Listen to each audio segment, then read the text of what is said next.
There is a rule in 10 Canadian cities that nobody writes down. You do not leave anything in your car, not a jacket, not a phone cable, not loose change in the cup holder, and you do not, under any circumstances, leave the car unlocked. In most of Canada, that sounds paranoid. In these 10 cities, it is just Tuesday. Every year, Statistics Canada publishes the Crime Severity Index. It does not simply count crimes. It weighs each one by how seriously the courts actually punish it. A stolen bicycle and an armed robbery do not count the same. The national number is 77.9. Every city on this list scored over 100. And the city at number 1 is a farming town of 90,000 people surrounded by mountains. Number 10. Edmonton, Alberta. Crime Severity Index, 101.1. 30% above the national figure. Edmonton is a city of 1 million people built on oil. When the oil price is high, workers arrive. When it falls, the workers stay, and the jobs do not. That cycle has run for 50 years, and every crash leaves a layer behind. Its downtown empties after 6 in the evening. Office workers drive to the suburbs. What remains is a core full of buildings and empty of residents. A neighborhood without residents is a neighborhood without witnesses. Seventon's crime rate is 7,108 incidents per 100,000 people. The Canadian rate is 5,672. But here is the detail that matters. Edmonton's severity index fell 5% last year. It went down. Hold on to that. It comes back. And notice something about that number. 101. It sounds almost respectable next to what is coming. By the end of this list, Edmonton will look like the safe one. That is the thing about rankings. They do not tell you a city is dangerous. They tell you what it is standing next to. Number 9. Lethbridge, Alberta. Crime Severity Index, 105.5. Fewer than 130,000 people live in the Lethbridge area. It is agricultural. It has a university, a coulee, and a bridge that people photograph at sunset. And in February of 2025, the Fraser Institute identified Lethbridge as having the highest property crime rate of any Canadian metropolitan area, with 100,000 residents or more. The highest. In the entire country. In a city most Canadians could not find on a map. In one investigation, Lethbridge police recovered $85,000 in stolen property and firearms from a single storage unit connected to break-and-enter rings. One storage unit. And yet Lethbridge's severity index dropped 19% in a single year, 19%, in 12 months. Hold on to that one too. Because Lethbridge is where the shape of this list first becomes visible. It is not a big city. It has no gangs of the kind you see in films. It has grain, a river valley, and long straight roads. What it has instead is a highway. Small cities on major routes absorb crime that was never generated locally. It arrives, it happens, and it drives on. And the city keeps the number. Number 8. Nanaimo, British Columbia. Crime Severity Index, 106.7. Nanaimo sits on Vancouver Island. Ferries, ocean, mountains behind the town. People retire here. People come here specifically to escape the mainland. Its crime rate is 9,365 per 100,000. That is 65% above the national rate. This is a small city on an island, and it is running a crime rate that would embarrass a much larger place on the mainland. What drives it is not violence. It is theft, bicycles, catalytic converters, tools out of truck beds, packages from porches, the kind of crime that never makes the news and slowly changes how an entire town behaves. Ask anyone in Nanaimo about their garage. Watch how the conversation goes. Nanaimo's index fell 16% last year. It is one of the fastest improvements in the country. It is also still 106. Number 7. Saskatoon, Saskatchewan. Crime Severity Index, 106.7. Identical to Nanaimo, to the decimal. 250,000 people, 7 bridges, a university, an art scene people genuinely travel for. Drive 15 minutes across Saskatoon and you cross a line that does not appear on any map. On one side, families push strollers past front lawns. On the other, the corner store keeps the till behind thick plexiglass and passes change through a slot. The distance is nothing. The gap is everything. Saskatoon's severity index fell 9% last year, and its crime rate fell 10. It is moving in the right direction, faster than most. But you do not undo 40 years in one. And Saskatoon raises a question this whole list keeps circling. Why the prairies? Why is the middle of Canada? The part with the most space and the fewest people? The part with the worst numbers? The honest answer is that space is not the same thing as opportunity. A city can have room and no reason to stay. Number 6. Thunder Bay, Ontario. Crime Severity Index, 107.7. 120,000 people on the north shore of Lake Superior, 12 hours from Toronto, 400 kilometers from anywhere. And here is where this list breaks its own pattern. Every city I have named so far is improving. Edmonton down 5, Lethbridge down 19, Nanaimo down 16, Saskatoon down 9. Thunder Bay went up 8%. Ontario's provincial severity index is 60.7. Thunder Bay is at 107.7. It is not slightly above its province. It is nearly double it.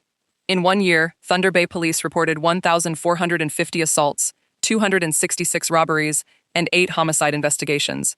They seized 267 firearms. The year before, that number was 139.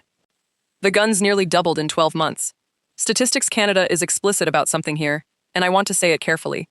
Indigenous people, First Nations, Métis, and Inuit are heavily overrepresented among the victims of violence in this country.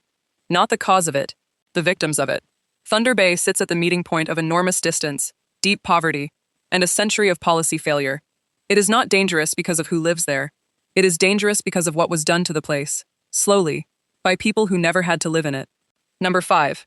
Kelowna, British Columbia. Crime Severity Index, 108.8. This is the postcard. Wine country, Lake Okanagan. Retirees sell their houses in Toronto and move here to live beside the water. And Kelowna's crime rate is 8,922 per 100,000 people, against a national rate of 5,672. Here is what makes Kelowna strange. The crime does not spread evenly. It concentrates. Tourists spend a week here and see nothing at all. Residents live here for a year and start locking things they never used to lock. Kelowna is improving. Its index fell 9%. Its crime rate fell 5%. It is just improving from a very long way down.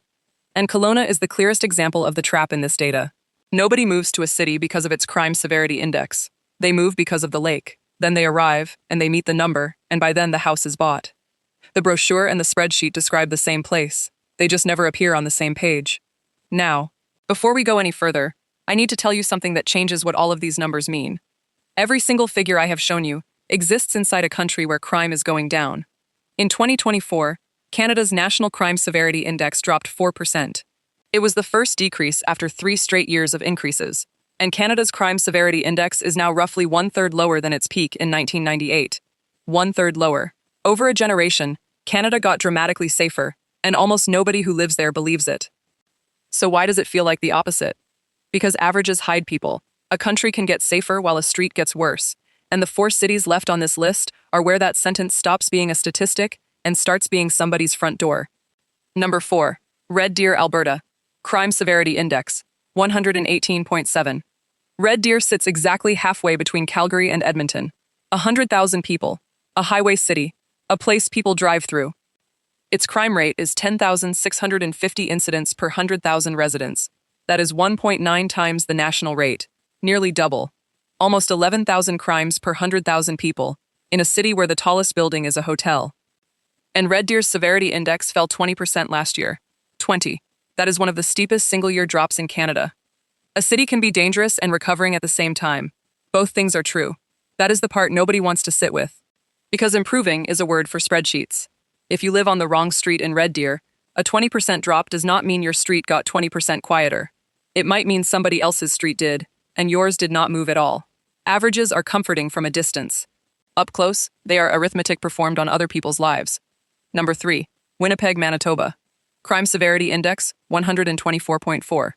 The highest of any major Canadian city. And this is where Canada stops being able to compare itself to Canada.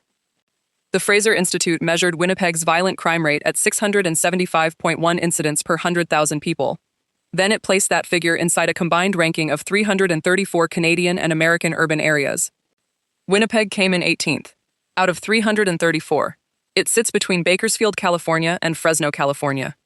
Winnipeg is not a Canadian outlier. Winnipeg is an American-scale problem sitting on Canadian soil, and it has been for a very long time. Analysts have called it the gang capital of Canada. Organized crime, drug trafficking, and turf violence are not new problems here. They are inherited ones.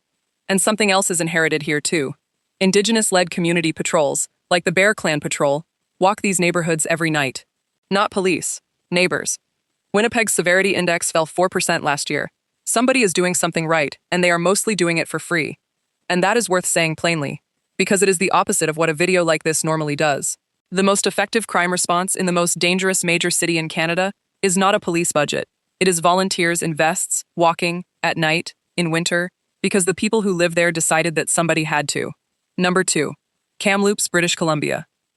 Crime Severity Index, 129.9. Kamloops sits in the Thompson Valley, where two rivers meet. 90,000 people. Dry hills. Enormous sky. It is a place people describe as beautiful without hesitating. Its crime rate is 10,546 per 100,000, nearly double the national figure. And now the number that should stop you. Kamloops's crime severity index fell 21% last year. 21%. The single largest improvement of any city on this entire list.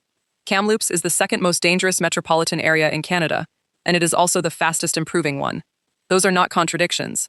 They are the same sentence, read from different ends. 21% in 1 year is not luck. Something changed.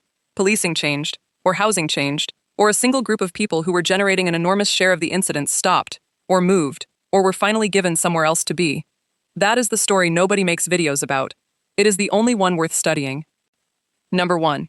Chilliwack, British Columbia. Crime Severity Index, 141.7. The highest of any metropolitan area in Canada. Look at what Chilliwack actually is. Farmland, an hour outside Vancouver. 90,000 people. Cornfields, a church steeple, mountains on every horizon.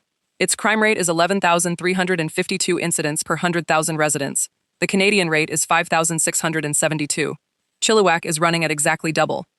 And this is not only theft. Chilliwack's violent crime severity index is 172.5, the third highest in the entire country, behind only Thunder Bay and Winnipeg.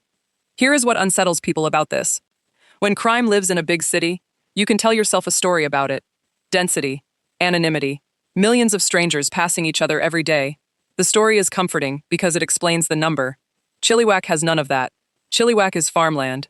Chilliwack is 90,000 people and a mountain view. And farmland does not explain this. What explains it is what farmland became.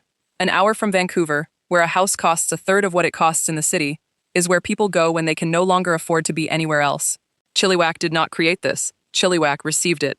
Its index fell 11% last year, which almost nobody who lives there has noticed, because 11% off the worst number in the country is still the worst number in the country. So there it is. Edmonton, Lethbridge, Nanaimo, Saskatoon, Thunder Bay, Kelowna, Red Deer, Winnipeg, Kamloops, Chilliwack. Regina, Saskatchewan, missed this list by 0.3 of a point. 100.3. If you live there, do not celebrate. And look at what is not on this list. Not Toronto, not Montreal, not Vancouver, not Ottawa, not one of the cities Canadians actually argue about. The story Canada tells about itself is that the danger is downtown. The data says the danger is out where the mill closed, out where the mine shut, out where the last bus left at 6 and never came back. But I want to leave you with the honest version, not the frightening one. 9 of these 10 cities got safer last year. 9. Only Thunder Bay went the other way. Kamloops fell 21%. Red Deer fell 20. Lethbridge fell 19. Nanaimo fell 16. These are not cities spiraling. These are cities climbing out. Statistics Canada says plainly that the crime severity index is not meant to be used on its own, and is not a universal measure of whether a place is safe. That warning exists for lists exactly like this one. So lock your car, and then look at the numbers again, and notice which direction they are actually pointing. Next week I am covering the 10 Canadian cities where property crime has genuinely gone out of control. The city at number 1 on that list is not the city at number 1 on this one, and the reason why is the most interesting thing I have found in this data. Every number in this video comes from Statistics Canada and the Fraser Institute. The links are in the description. Check them yourself. That is what they are for.